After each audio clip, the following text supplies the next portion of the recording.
Welcome to Jumbo IS and welcome to our lecture series called Daily News in Shorts. In this lecture series, we cover a particular day's current affairs in a short span of time within 30 minutes so that your entire day doesn't get wasted while covering current affairs. Okay, now we'll be covering the entire day's current affairs in 30 minutes, but just watching this lecture would be job half done.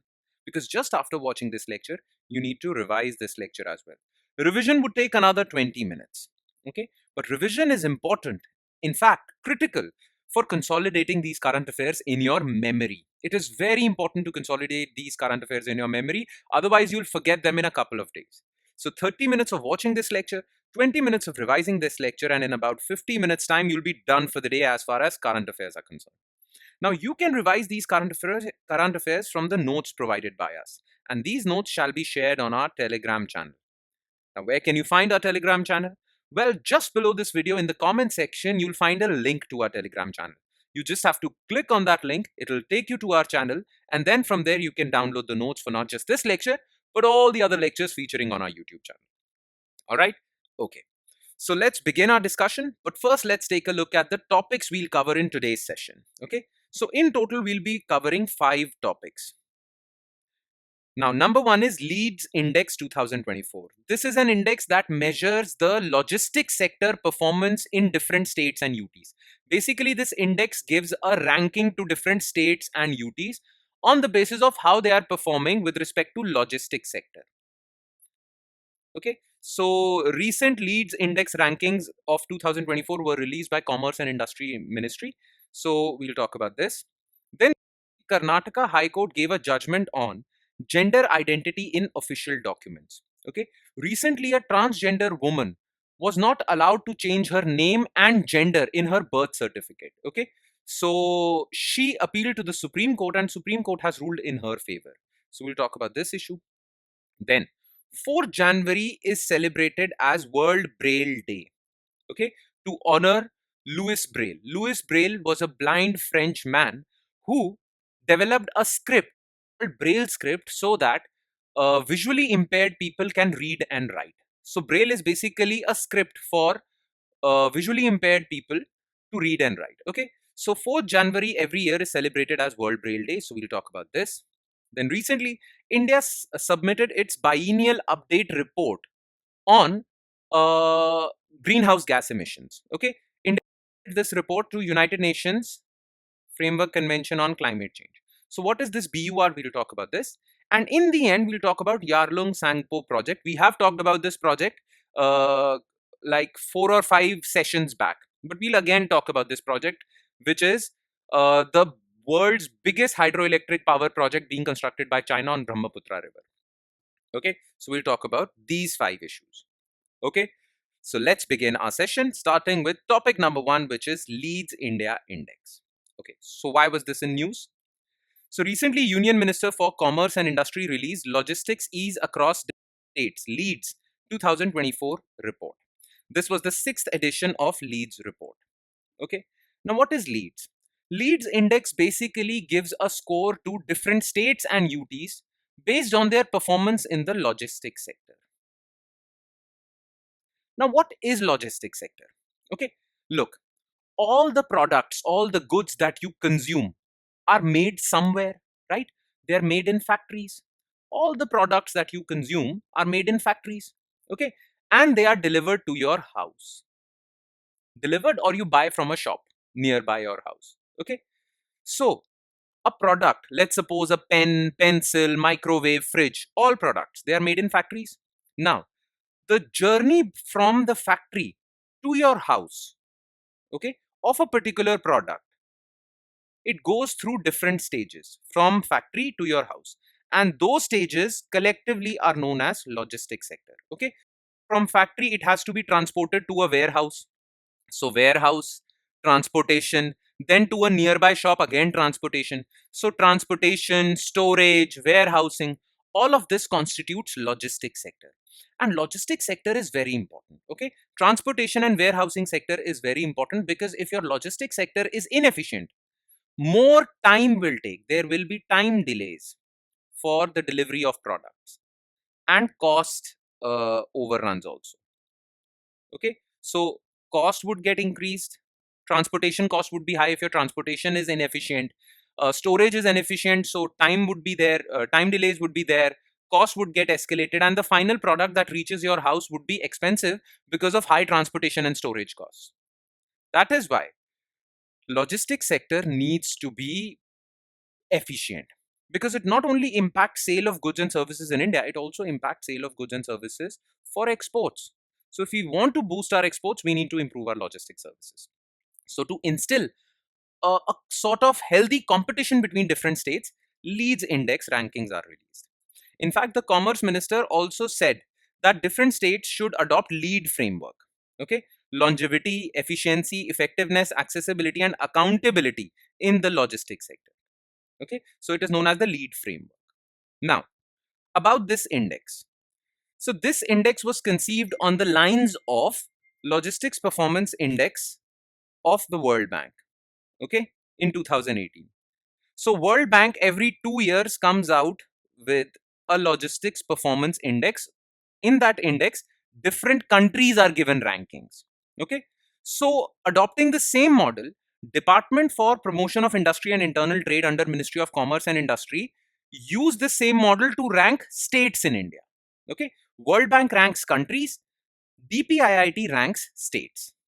Okay, it evaluates logistics performance of states and UTs across 4 key pillars. So states and UTs are judged on these 4 key pillars: logistics infrastructure, what sort of transportation storage infrastructure you have, how many transportation storage services you have, operating and regulatory environment, the rules, regulations, laws in that state with respect to logistics, and what steps is the government of that state taking to promote sustainable logistics. Now, what do you mean by sustainable logistics? Like green transportation, green warehousing, right? All of that. It highlights initiatives undertaken by various states and UTs across the identified pillars. Clear? Now, the thing is that different states are ranked, okay, and they are given category based on their performance. Okay, so top performing states are given the category of achiever. Gujarat, Maharashtra, Karnataka are some of them. Then good performing states are given the category of front runner, and poor performing states are given the category of aspirers. Okay, so states are categorized into these 3 categories based on their performance in the leads index. All right, now along with this release of leads index, commerce minister also presided over or participated in leaps awards. Okay, leaps 2024 award function. Now leap stands for logistics excellence advancement and performance shield 2024. It is basically an award function in which different companies, different services, different stakeholders of the logistics sector are given awards based on their best practices. Okay, so these awards are given so that there is a competition among logistics service providers to provide better services. All right, that's about it. Now we move on to our second news item. Okay, gender identity in official documents. So in 2019, Government of India passed, or Parliament passed, Transgender Persons Protection of Rights Act. Under this law, transgender people are to change their name and gender identity in all their documents. Okay, now who are transgender people? Well, transgender people are those people who are biologically, they belong to different sex, but they identify with different gender. So a person might be biologically male.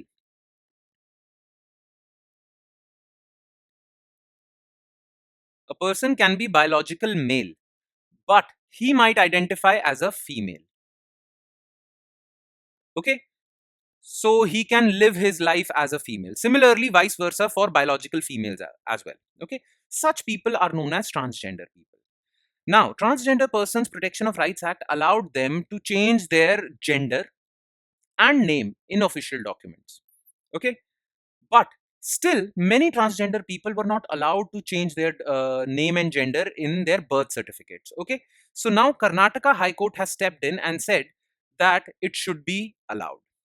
What happened was, there was a biological male who was suffering from gender dysphoria. Gender dysphoria means when you don't identify with your biological gender.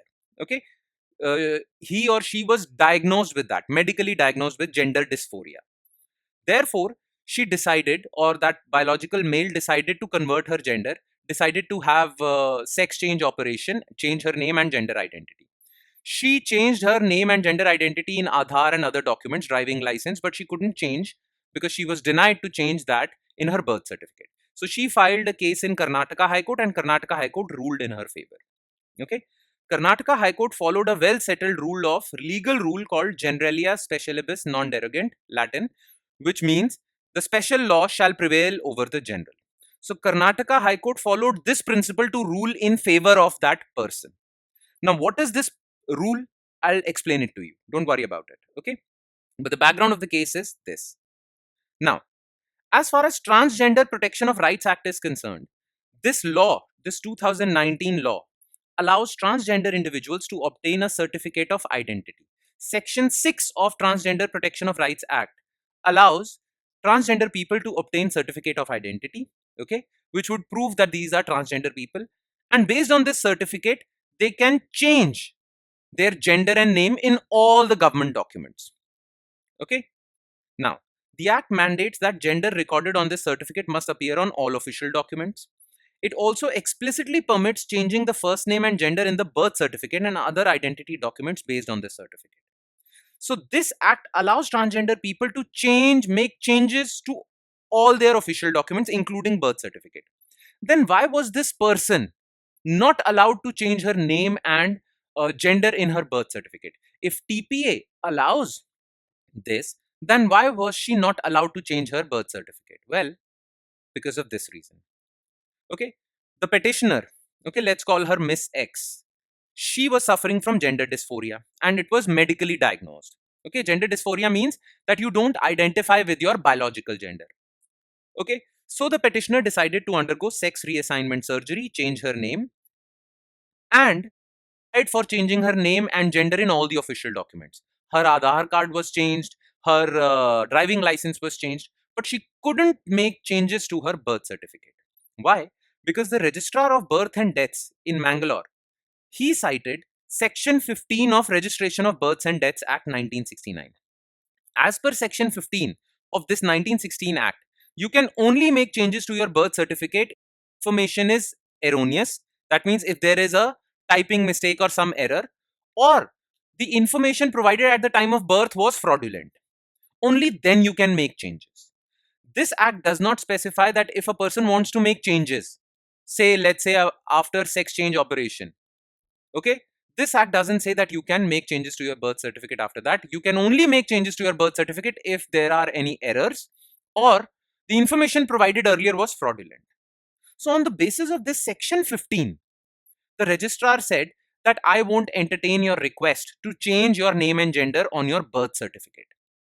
Okay, in all the other official documents you can change it, but not on your birth certificate. Okay, so she filed a case in Karnataka High Court, and now Karnataka High Court had to wrestle with this problem. Okay, now the question with Karnataka High Court was, question in front of Karnataka High Court was that this act, this 1969 act, section 15 says one thing, and the 2019 Act, Protection of Transgender Rights Act, its section 6 says something else. Okay, so which section would, or which law would have precedence over the other law? I mean, both these laws are conflicting, so we should favor which law?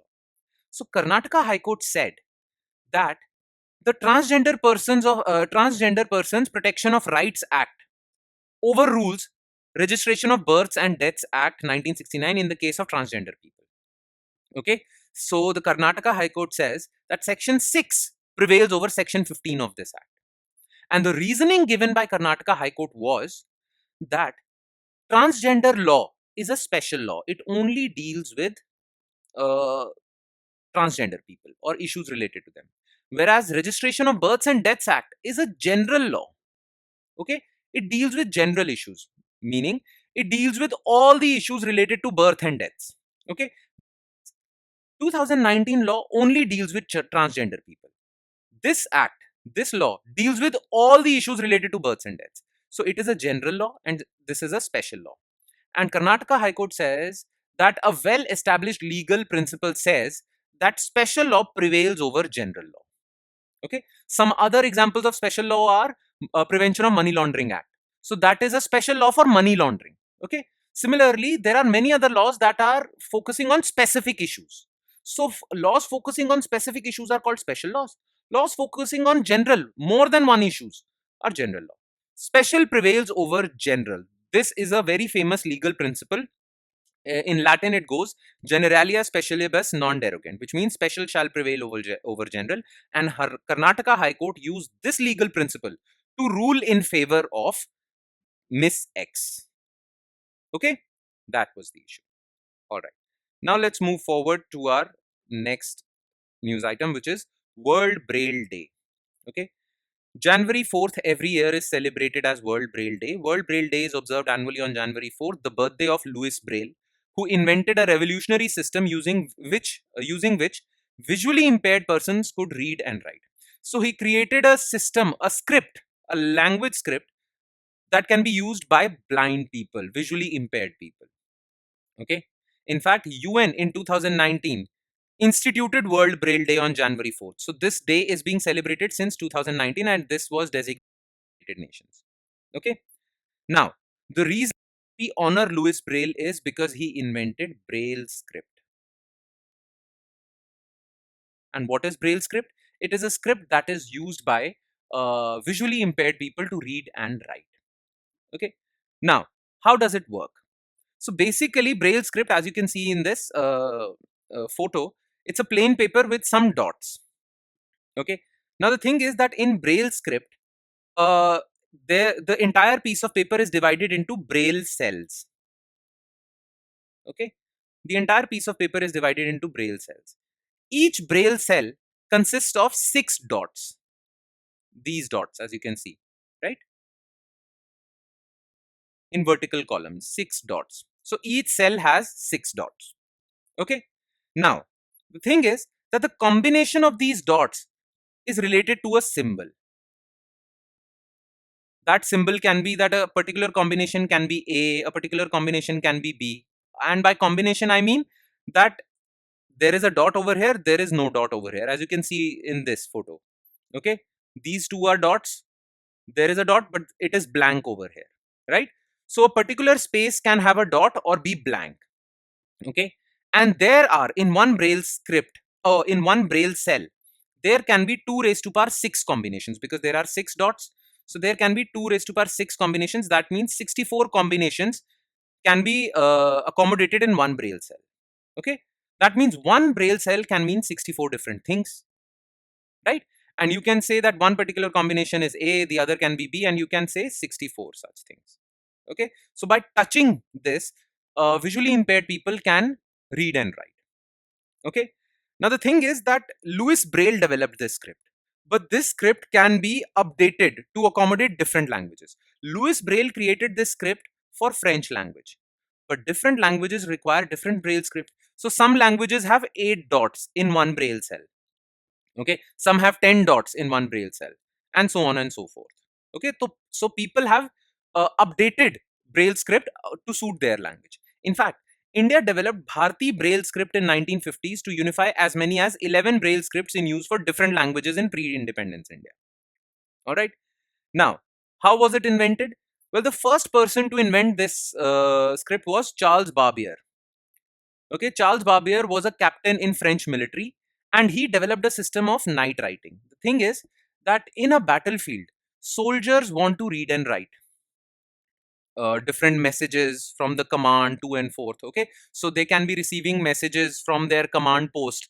They have to read that message, they have to write a message to their command post, right? And sometimes they have to do that reading and writing at night. But in a battlefield, when you light a lamp or a bulb, during night, enemy can see where is your camp because light glows in the dark, of course, right? So he developed a system of night writing under which you don't have to light a bulb or a lamp to read and write messages. Okay. Now, Louis Braille, what Louis Braille did was Louis Braille just updated the system of night writing and created Braille script. In fact, he published a history book in 1837, which made him famous globally. And this Braille script became famous all over the world. And then different languages, different countries started evolving this Braille script to suit their own language. In fact, in 2013, World Braille Usage was published. This World Braille Usage has different Braille scripts for 133 languages. In fact, India also has its own Braille script for Indian languages.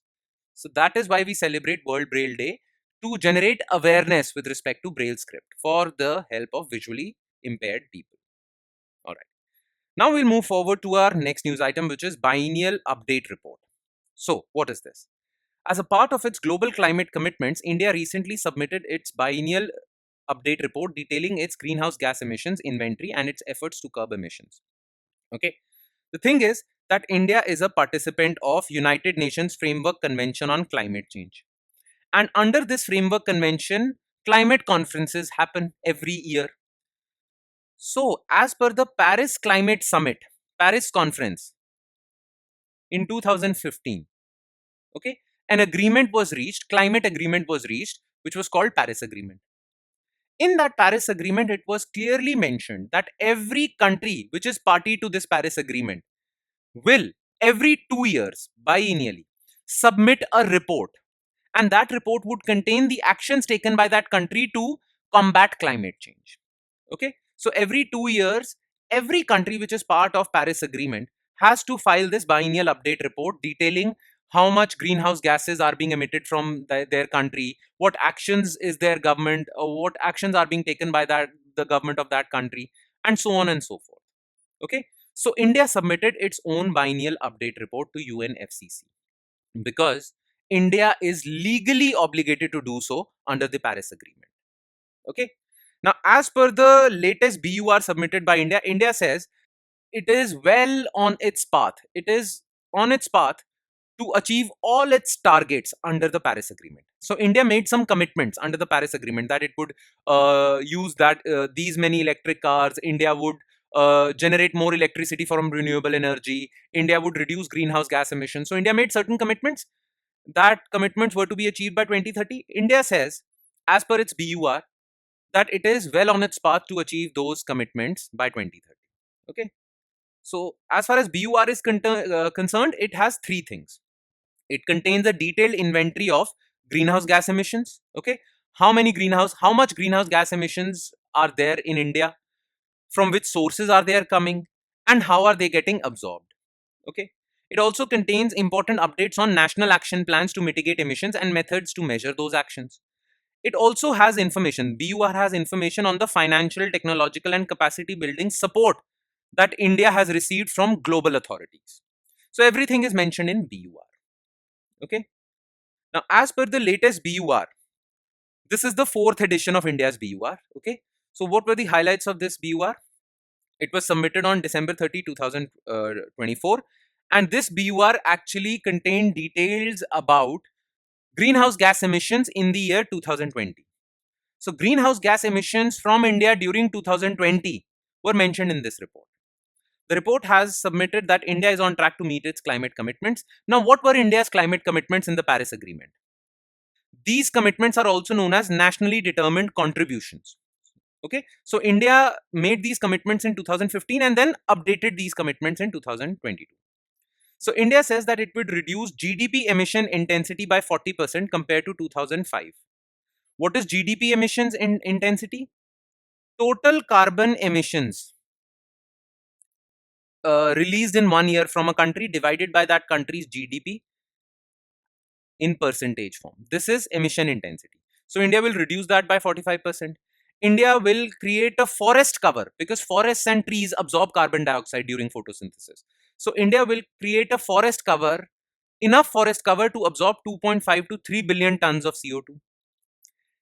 By 2030, 50% of India's electric power shall come from renewable energy sources. Okay, and many more commitments were made. So India says in its BUR4 that India is well on its path to achieve all these commitments by 2030. Okay, that was in BUR. And last but not the least is a news item that we have discussed before, Yarlung Tsangpo project. Okay, so on December 25th, China approved the construction of the world's largest hydropower project on Yarlung Tsangpo River in Tibet. Now, Yarlung Tsangpo is a river in Tibet which, when enters India, is called Brahmaputra. So, Brahmaputra river is Yarlung Tsangpo in Tibet, and China is constructing the world's biggest dam on this river. Okay, and India is concerned because of that. This. Okay, when this dam will be constructed, it will be the biggest dam. Currently, the biggest dam in the world is called the Three Gorges Dam on Yangtze River in China. So even today's biggest dam in the world is that of China. China has the biggest dam in the world, and China is constructing even bigger dam on Yarlung Tsangpo River. Okay. Now, as far as the location of this project is concerned, as you can see on this map, this is Yarlung Tsangpo River. Okay. Then it makes a U-turn and enters Arunachal Pradesh. When it enters Arunachal Pradesh, it is called Siang River. Then it is joined by two other rivers, Dibang and Lohit in Assam. And once these rivers join Siang River, the collective water of these three tributaries is known as Brahmaputra. So Yarlung Tsangpo, when it is in Arunachal, it's called Siang. Then it gets joined by Lohit and Dibang, and from then onwards, it's called Brahmaputra. Now, at this U-turn, China is constructing its project. Okay, so this U-turn is known as the Great Bend. The purpose of China is because China says that this dam will generate 60,000 megawatts of electricity. Okay, and because hydroelectricity is green electricity, it does not emit any carbon dioxide. Therefore, China is saying that we want to achieve our green targets. We have a target of achieving net carbon neutrality by 2060. For that, we need electrical power from renewable sources, and that is why we are constructing this dam. Okay, but India says that this dam will create a lot of problems for India. Why? Because India lies at the downstream of this river. And what sort of problems? First of all, this dam would make dramatic changes to river flow. Massive storage of water can create earthquakes, okay, because of lot of water. So these earthquakes, and because of this massive dam, it will displace more people. More than 1 million people would get displaced. Then it would also impact the flow of water in Brahmaputra river. Sometimes the flow would be less, sometimes the flow would be more. Now, if the water flow in Brahmaputra gets impacted, the agriculture in that region would get impacted, and the biodiversity of that region would get impacted. Plus, the site of the dam is an earthquake prone zone. If there is an earthquake in that region, that dam can get destroyed, and that would release excessive amounts of water, okay, that can flood the entire state of Assam. So that is a problem that India feels is a challenge. Okay, so India has been asking China not to construct this dam, but China is hell bent to construct this dam. China is saying that it won't create any problems for you, don't worry. But India says that we have reasons to worry. Now, what India and China both can do is they can cooperate by exchanging water data between each other. Okay, both of them can cooperate on this issue. Now, are there any cooperative mechanisms in place?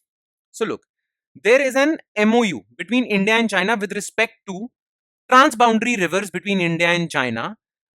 This MOU actually lays down the cooperative mechanisms, how both countries can cooperate with respect to sharing of waters between the two countries. Okay.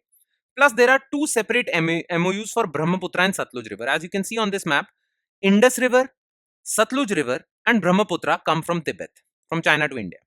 Okay. So there are transboundary rivers between the two. So there is one umbrella MOU which deals with all the transboundary rivers. Then there are special MOUs, Brahmaputra and Satluj, which allow India and China to cooperate for these two rivers. Problem is that this umbrella MOU is not being implemented properly.